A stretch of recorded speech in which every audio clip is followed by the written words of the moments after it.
Oh, whoops. Yeah, whatever. They say there were at least 12 cases where he was touching himself inside coffee shops.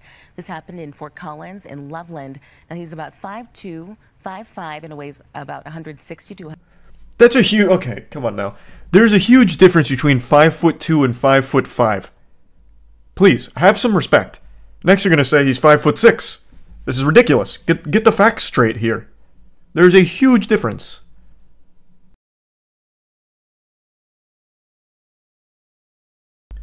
Have you heard about the coffee shop masturbator in Colorado?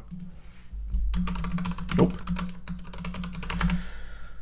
Man wanted for masturbating at a dozen, maybe more, coffee shops in Fort Collins, Loveland. Wow, the place he did this at is called Loveland? He might have just been confused. He also did it while wearing a mask. Wait, so he's a serial masturbator.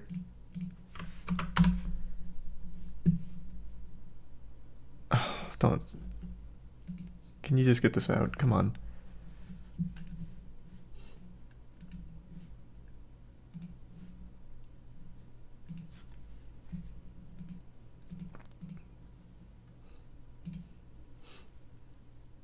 I don't know what that means, peanut butter toast. And Baldur's Gate 3 is amazing.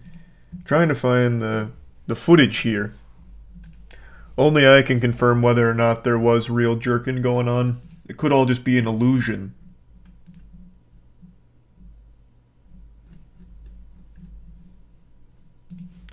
Okay, here. Let me check something. Let's try this.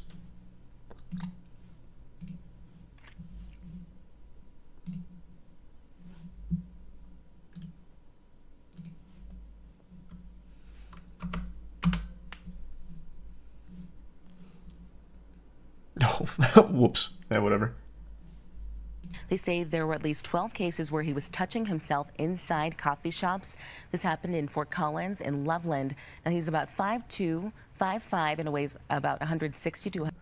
That's a huge... Okay, come on now. There's a huge difference between 5'2" and 5'5". Please, have some respect. Next you're going to say he's 5'6". This is ridiculous. Get the facts straight here. There's a huge difference. 180 pounds. Police working with shops to keep everybody safe, and they say if you know anything, please give them a call. His disguise is very interesting. It's just a beanie, a mask, and then he's got the glasses on. It looks like one of those old school like glasses and mustache combo things, but instead of the mustache, it's just the mask. Like, I bet he doesn't actually wear glasses. That was just to throw them off his tail. Surely this can't be the culprit. He's not wearing glasses. We've got the wrong guy. What are you referring to, Corn? A guy drove off a bridge following Google Maps directions, and Google is now being sued. Are they?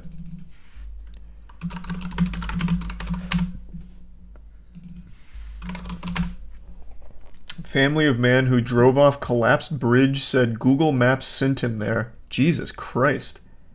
Did he survive? No. He plunged into a creek and drowned. Jesus.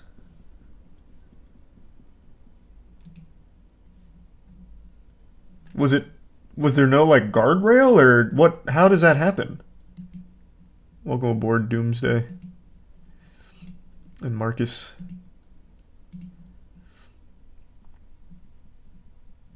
I don't have any yet for you, Jinkies, but soon. Thank you for the 20. And I've never heard of that game, Jose.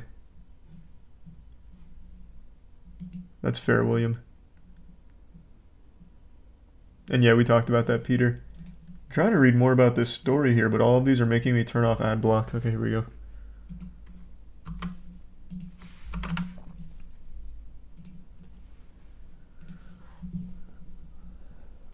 Google Maps has been sued by the family of a North Carolina man claiming the company's Maps application last year led him to drive off a collapsed bridge and fall 20 feet to his death. He was driving home late at night in September of 2022 from his daughter's 9th birthday party when the navigation system directed him to go over an unmarked and unbarricaded bridge that had collapsed years prior. Okay. Yeah. That makes so much more sense.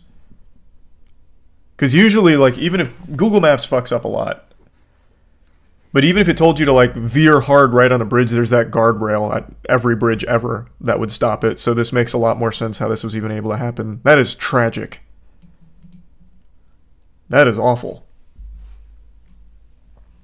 Why was it unmarked? Well, I couldn't tell you. I imagine that prior to its collapse, Google Maps had went out there, navigated it, and it was the only thing in their system, so it didn't know and hadn't been updated that it was collapsed. So it still sent him down that bridge. Paxson drove off the unbarricaded bridge in Hickory, North Carolina.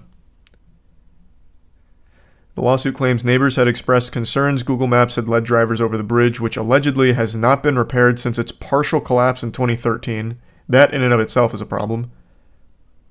For years before this tragedy, Hickory residents asked for the road to be repaired or properly barricaded before someone was hurt or killed. Their demands went unanswered.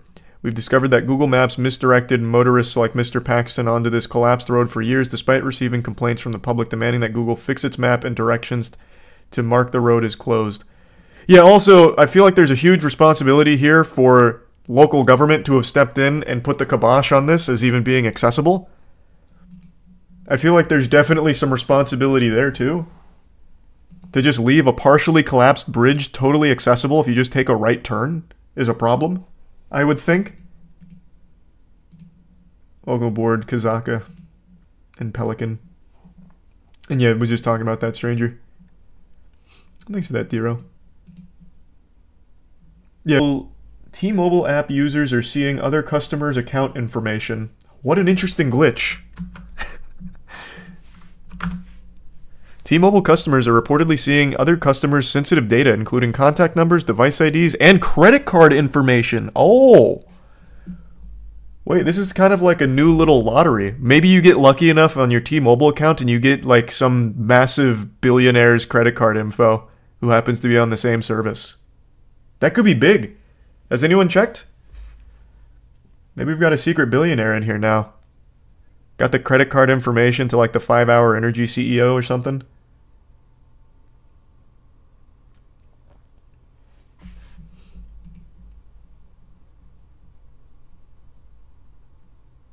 Oh, that's super sweet. Well, thanks for that, Matt. I don't know where you should start. It all depends on what your tastes are. So if you like speedrunning, I think a really good entry-level speedrun game is something like Granny.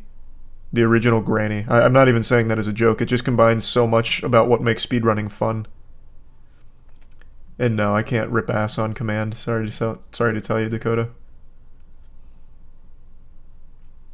I got a lot. I got a lot of things I'm excited for, but I don't think I can share all of them yet, Max W. And I haven't seen Nobody 2021, but I have seen the clip on the bus for the bus fight, and it was very cool.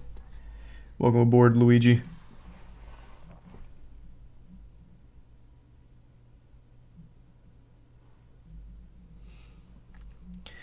There's some weirdness happening on the T-Mobile, over at T-Mobile this morning. Multiple T-Mobile users have reported that they're able to see other users' account information, including their current credit balance, purchase history, credit card information, and home address. They've also mentioned seeing information from several other accounts, but the scale of the issue isn't yet clear. It's prevalent enough that T-Mobile subreddit has asked its user to avoid posting any further information for security reasons. They blame the issue on a technology update glitch and said the problem has been fixed as of Wednesday afternoon. There was no cyber attack or breach at T-Mobile. This was a temporary system glitch related to a panning overnight technology update involving limited account information for fewer than 100 customers, which was quickly resolved. If you say so. But if this was a breach, that would be a pretty wacky one. Ooh, goddamn, Aaliyah. Thank you for that. And yeah, I don't have T-Mobile, but I've never heard anything good about T-Mobile. So I guess they could be considered the Burger King of cell phone services. And not really, Aliyah. I collect most of the shit that I think is cool. Welcome, Rack. And thanks, Stretch. And yeah, I've seen that salt. That's kind of old.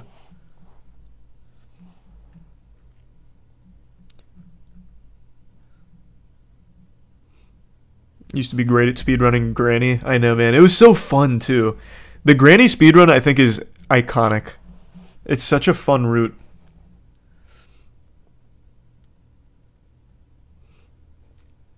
T-Mobile got hacked fully again. Not that glitch. Another company that got decimated is MGM Resorts. Apparently, members can't access rooms with keycards. Are they still under attack? We went over that like 4 days ago.